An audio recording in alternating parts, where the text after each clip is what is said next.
here we go. A few more things I've done to this this puncher, make it the way I want it. So I did add another fire extinguisher. It did come with one 10-pounder in the cab.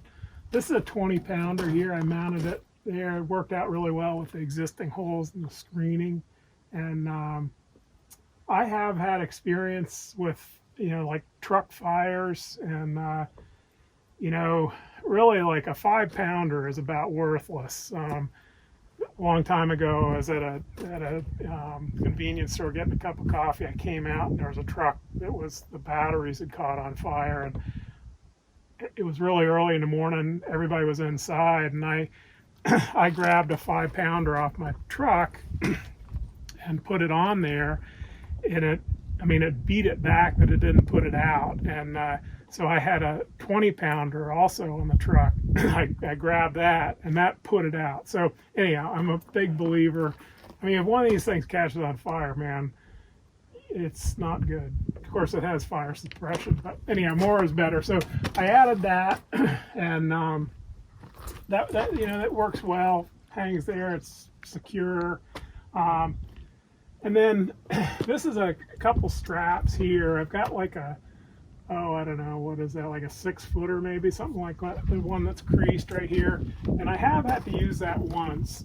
So I've got I think maybe like a 30-foot section with eyes on each end, and then a shorter section. And I've got a couple of shackles. And so they're holes on the frame. I did have to use it once. I was in a really wet spot, and I sunk on a stump, and I got hung up. So the short strap is so a shovel can grab it, and then shackle it to the long line, shackle it to the frame.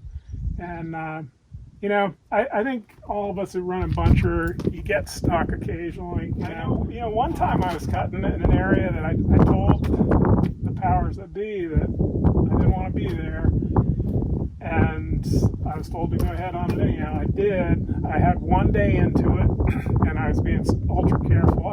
It was a complete swamp. It was terrible. But I was chunking it up. I did fine.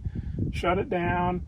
The next morning, I started the machine up, and I moved like 8 feet where I'd been before, and I tipped over, and literally I thought I was going to roll over. I fell in so hard. It was on my old tracks. I think just traveling on it, on that muskeg or whatever it was enough to break it up. So when I moved on it again, it was all over. So I think that was about the worst I've been stuck. That took some doing to get that machine out. But, if you recognize you're hung up before you're mired, you're in good shape. So that's what that line is for. And I got shackles in the machine too.